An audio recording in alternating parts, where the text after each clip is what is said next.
Join BetNow.eu, courtesy of the Grueling Truth Sports Network, and get a 50% welcome bonus on your first deposit up to $1,000. Just use the promo code TRUTH50. That's promo code TRUTH50. Hello, this is Christian Okoye, former Kansas City Chiefs. You are listening to Grueling Truth.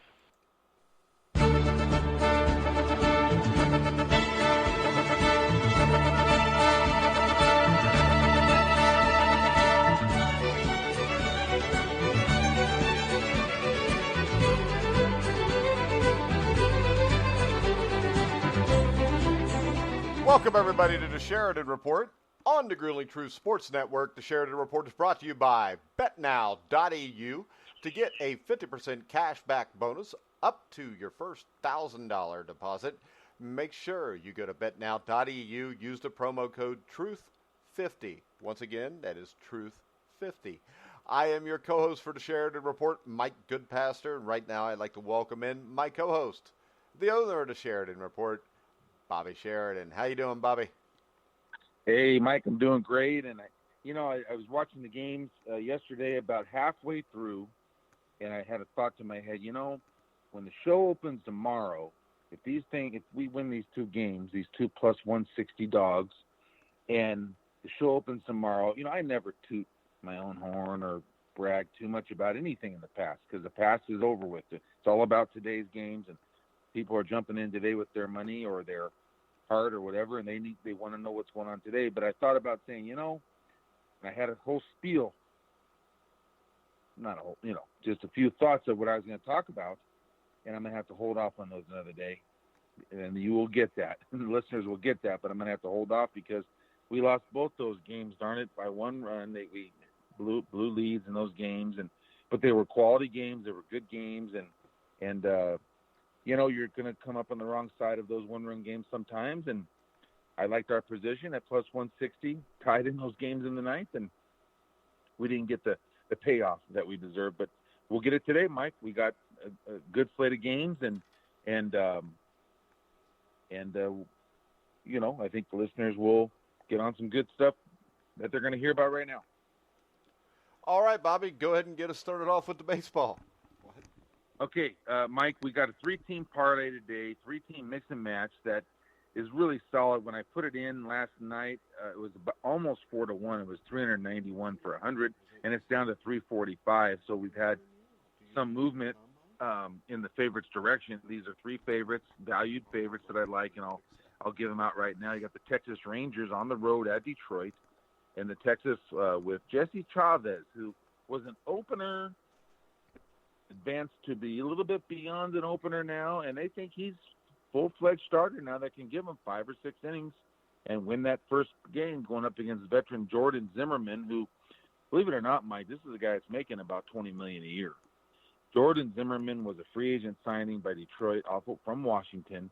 He used to be considered an elite pitcher or in that realm, and he's had a lot of arm issues and a lot of things have kind of set him back, and I'm not saying he's garbage and will be terrible today. This is his second start back off of the I don't know if it was arm injury this time or I read it, but I can't remember.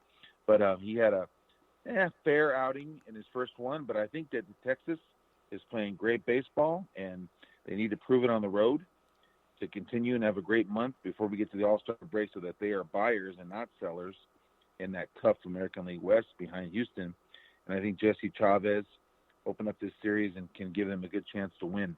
We go to game 2 in that 3-team mix and match. And that's the Milwaukee Brewers, who have struggled. This is a team with World Series aspirations who have fallen on some tough times lately, and they need to get their self going and have a solid home win here. And we've got interleague really popping up more this week. It's full time now in baseball. There's not just designated. I hate interleague baseball, by the way. I just figured I'd bring that up. And I want to ask you about that in a second when we get through talking about these, because I like it. But we got the Brewers with Zach Davies. Then, Risley. Oh, you're Bobby. Go ahead. And Risley, if you're listening, I just said that because you did really well today. Go ahead. Zach Davies is minus 176 over Marco Gonzalez. Seattle's on, they've fallen on hard times since the very start of the year. And I think Milwaukee can get themselves back going. And this was going to be a theme, Mike. I like the National League teams against the American League teams now in this interleague matchups. It started out this way, and there's lots of reasons why the National League is favored and has a little bit of an edge, let's just say, going into the game based on the rules. And then it went to the American League's favor for a long time, and the American League started winning a great percentage of these games, and now we're back to the National League having some dominance in these games. So you're gonna see that theme. I like Milwaukee. And then finally, Mike, the three-team mix and match. We got the Cardinals tonight, another National League team over an American League team. They're at home with Jack Flaherty over Chris Bassett. So that three-teamer is paying $345 for 100, and I really like it. In fact, I've bet more on this three-teamer than I have on any of them in the last 10 days. So I really like this one. Okay, now, our straight plays, Mike. I'll go over all of them. I'll save the top play for last. So let's give you the first one. This is a special. This is the Pittsburgh Pirates, National League team against the American League team. Trevor Williams making his second start after he was on the injured list. This is their ace. He's going against Garrett Cole. This is based on the fact that, Houston had lost 7 in a row before breaking that skid. This isn't an anti-Houston. We know that they're a great team and are going to be in the playoffs and having a World Series aspirations. But this line is out of whack at plus 255, Mike. So I really like Pittsburgh according to the line, what they're getting here. They're a team that hits right-handed pitching well. Isn't it safe to say any line is like 255 in baseball is probably out of line? Absolutely. You just, you can't bet all of them. You just try to find your spots. And this is one where I really have an opinion that Pittsburgh's got a much better chance than the odds makers are giving them. And you give me almost 3-1 on my money. That means every 3 games, if I bet this 3 times, I just got to win once to break even. That's it. Bad line. I think it's too high. I like Pittsburgh. I'm going to take it. Now, next game, Dodgers and Diamondbacks. And here the Diamondbacks broke the Dodgers streak last night.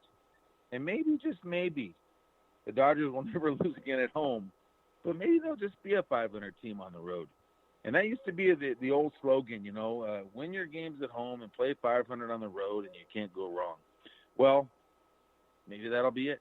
And so this series, we got a 3-game series, and tomorrow's a day game. We have 2 young pitchers pitching tomorrow in that game, including a Dodger pitcher making his major league debut, who used to be an outfielder. We'll talk about that tomorrow. But today's game, Mike, left-hander Robbie Ray. And I looked at I was going to be on the Arizona yesterday or today. Now, we had Hall of Famer Greinke on the mound, but he was going against Kershaw, and I wasn't sure how Arizona was going to do in that game off the left-handed Kershaw, but I liked Greinke, of course. Anyway, here we are. It was 4-4 in the 9th, and Arizona had the 8th, and Arizona had the big 8th, and we missed it.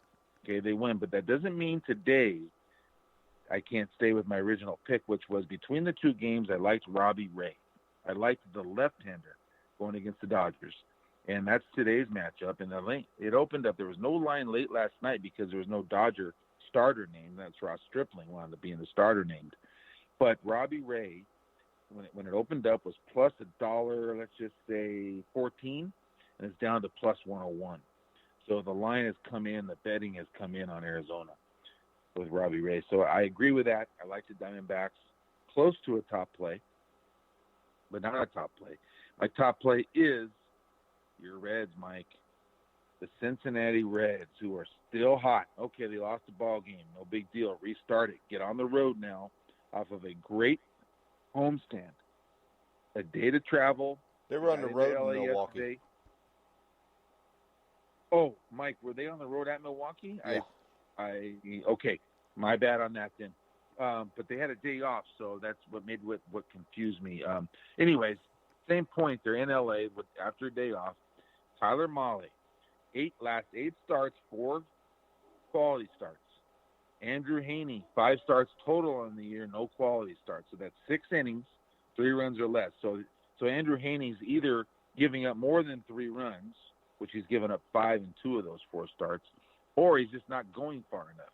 Well, that's a bad combination because that means the bullpen's throwing more before the closer, that is. And that means, anytime your starting pitcher's not giving you any kind of depth at all, that's tough. Tough game to win. I don't think Andrew Haney is in a position where you want to lay $1.40 on him if you're an Angel backer. And the Cincinnati Reds pick up the DH tonight. And to add to their lineup, which is all of a sudden getting hot like you predicted, weather's warming up a bit. They're getting hot. They've had good starting pitching all year. This guy's record does not reflect how well he's pitched. He's 2-7 maybe, or 3-7, but is throwing the ball much better. That doesn't walk anybody. 18 walks in the whole year. I definitely believe Cincinnati will turn the ball over to their bullpen tonight with the lead in this game.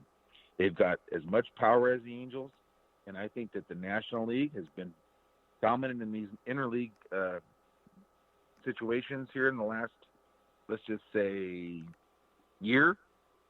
And so that's the trend now. I'm going to take the National League over the American League. So if we have a good day today, that'll be what we'll talk about tomorrow, Mike. So Cincinnati at plus 128 is my top play. And you're right. That's correct. We went to Milwaukee and won those games. And prior, they had a 3-game sweep over who, Mike? Who was that? First place team. They beat the Astros. Oh, that's right, the Astros. Yeah, that was part of laying 7 in a row on the Astros. Yeah, what did they do? They split the Astros, and then they split with the Brewers 4 games. Okay. Yeah, but they had themselves a winning streak of 4 or 5 in a row. Oh, when you have 3 games in Houston, yeah, I think they get the winning streak up to 6, but 3 games in Houston, you get 4 games in Atlanta. You come out of that 5-2, or the 3 games were in Cincinnati. But if you get 3 games with Houston and 4 games with Montreal, and you can go 5-2, you'll take that anytime. Oh yeah, no doubt. And yeah, they went to Milwaukee. See, I thought those were all at home, and then this was starting a road trip, so that was my bad on that. But I'm glad you brought that up. But yeah, going into Milwaukee, you take it any time now. Remember, getting to 500 was the goal, so they've gotten close. Now here they are sitting at 36 and 40, I think, aren't they? Yeah, they're 4 games under. So good road trip. Now let's update the run differential there. You've got the Dodgers blowing everybody out at plus 132, but now second spot still the Cubs plus 65. Third spot, all to themselves now, is the Reds at plus 48. Third best run differential. So they're on the upswing, Mike. 6-4 in their last 10. I believe they're going to get to 500 and go beyond that, and I believe they're going to be a player in this NL Central before it's all done. All right, Bobby. You ready to go on this day? I am, Mike, and we got to go commercial first. We got to hit the commercial first. Oh, okay. All right. So if you like to bet the baseball, make sure you check out BetNow's Grand Slam contest. Make sure if you enjoy betting on baseball to go check out BetNow.eu's Grand Slam contest. A weekly winner will receive $5,000 in cash, and there will be 5 consolation prizes given out to the top 5 finishers. Make sure you go to BetNow.eu and use the promo code TRUTH50 to get a 50% cashback bonus on your first deposit. All right, guys, we're back on Survive and Advance. I'm Mike Goodpastor with Bobby Sheridan. Make sure you go to BetNow.eu, use the promo code TRUTH50. All right, Bobby, what do we got for on this day today? Okay, Mike, 1999. Let me bring it up. I had it pulled up and someone else texted me. A 1999 53rd NBA championship. San Antonio beats the Knicks 4-1. All right, and the thing that's interesting here is I think the team that lost the finals may have had a more interesting story than the San Antonio Spurs, who won their first ever championship. Spurs only lost two games in the playoffs and finals combined during the stretch. The Knicks had a little bit harder time. And towards the end of the season, I don't think they made the playoffs till like the last day of the season or at least the last couple games. Jeff Van Gundy was under fire, and a lot of the New York media thought he was going to be fired. Instead, the Knicks fired Ernie Grunfeld, and they allowed the Van Gundy to lead the team into the playoffs, which they made right at the end of the season. They barely qualified as the 8th seed, and they played the Miami Heat, who were coached by Pat Riley. They were the top seed. And the only time an 8 seed to beat a 1 seed was, I think it was 95 or 96, when Dikembe Mutombo and the Nuggets upset the Utah Jazz. I can't remember what year that was. You remember what year that was, Bobby? Oh, the upset the No. It was in the I think it was 1994, actually. I think 94 is when Yeah. Mutombo led the Nuggets over the Jazz. And then the Nuggets almost won in the conference semifinals. The difference here was, they come out and they sweep the Knicks after they beat the Heat. And they beat the Heat on a game-winning buzzer beater by Allen Houston. They were led by an injured Patrick Ewing. They also had some huge contributions from Larry Johnson, Latrell Sprewell, and, of course, Allen Houston. They had just acquired Marcus Camby. This looked like a team ready to win it. The problem here was they get the 4-game sweep. They play the Indiana Pacers. And after the 2 games against the Pacers, where they actually split it, Patrick Ewing was no longer able to continue. So they lose Patrick Ewing. They go to New York, and it's 1 game all. There's like 11 or 12 seconds left. I remember this really well because I'm a Pacers fan, and it's still one of the biggest horse shit calls in the history of professional sports. But up 3, down 3, the Knicks get the ball. Larry Johnson looks to attempt a 3-point shot. Defense was good. He had to kind of move to the side. He continues moving and just fires his shot up off balance out of his ass. Doesn't get touched. Made the basket. And they called a foul. He gets a 4-point play. The Knicks win and take a 2-1 lead in the series. Now, Game 4, the Pacers, I can't remember if they won in New York or not, but this goes to Game 6 in New York. And Larry Johnson suffers a knee injury. My dog barks. I threw a phone at him, but I didn't hit him because I love my dog. But it was 2 games all. I'm going to kick your ass. All right, but it was 3 games to 2. The Pacers were down. They get Game 6 in New York, and Larry Johnson gets hurt, has to come out of the game. So without Johnson and Ewing, they come back and actually win the series and go on to play the Spurs. And they got to play the Spurs without Patrick Ewing. And what makes this really difficult is the Spurs have Tim Duncan, who was the most valuable player of that finals, and they had David Robinson. So you had the Twin Towers, and the Pacers and the Knicks did not have their center. And this is one of the worst series in the history of professional basketball. No team scored 100 points in this series. I mean, it was bad, real bad, because that's when the Knicks were trying to grind everybody out. The Spurs, right? They had Avery Johnson in the backcourt. They had Steve Kerr. They had a really good team. But for some reason, nobody back in the late 90s and the early 2000s could score to save their lives. And all the games pretty much were close. I mean, the Spurs handled the first 2 easy. The 3 in New York were all close. And Avery Johnson hit a game winner in Game 5 with like 40 seconds left. Latrell Sprewell misses a shot that would have sent the series back to San Antonio. And the Spurs win their first championship ever at Madison Square Garden, 4-1. But this, I think Game 5 was like 77-76 or something. And this was one, I think this was Greg Popovich's second year where he'd taken over because Popovich was actually the GM for this team. And then they fired the old white-haired guy. I don't remember his name. But this was a team that you had Antonio Daniels, Tim Duncan, Mario Eli was on this team. Remember, he was on those Rockets teams that went back-to-back 94 and 95. He had Sean Elliott, which a lot of the reasons why this team couldn't repeat the next year was Sean Elliott got hurt because he spent a lot of time injured. They had Steve Kerr. Kerr and Elliott had played together in 1988 in Arizona and got Arizona to the Final Four where they lost to Oklahoma. Andrew Gaze was on this team for a period of time. Gaze was the guy who in 1989 was from Australia who took Seton Hall all the way to the national championship game when they lost on those 2 Ramil Robinson free throws at the end of the game. You had Avery Johnson. You had Jaren Jackson. Jerome Kersey. Kersey was a big part of that 1990 Portland Trailblazer team that went to the finals. And also, again, in 92, was a hell of a player. Will Perdue, the old Vanderbilt center who also played for those old Bulls teams. Of course, David Robinson, one of the great centers of all time. I think Malik Rose from Drexler was on this team. Don't remember who else. Marcus Camby was on that Knicks team. The Knicks were outmanned here. And when you take away Patrick Ewing, that meant Chris Dudley was your man in the middle with Larry Johnson. And then Johnson gets hurt on top of that. And he played injured throughout these finals. So really, they were hamstrung. The other thing interesting is this is the only NBA season where all the games were played in the same year because you had to strike. They shortened the season to 50 games, and the season started a little bit into January. And that's also why this finals went so late in the year. It goes to June 25th because they played 50 games in the regular season. I thought and then about they played that. the playoffs like they always did. And I remember Showtime, when they had the labor dispute, actually had an NBA All-Star game on Showtime, which was basically done by the NBA Players Association. And I remember Patrick Ewing saying that, yeah, we make a lot of money, but we spend a lot too, and you got to remember that. Yeah. I think the words of Patrick Ewing are good to end the show with. Yeah, we make millions, but we spend millions too, so we need more.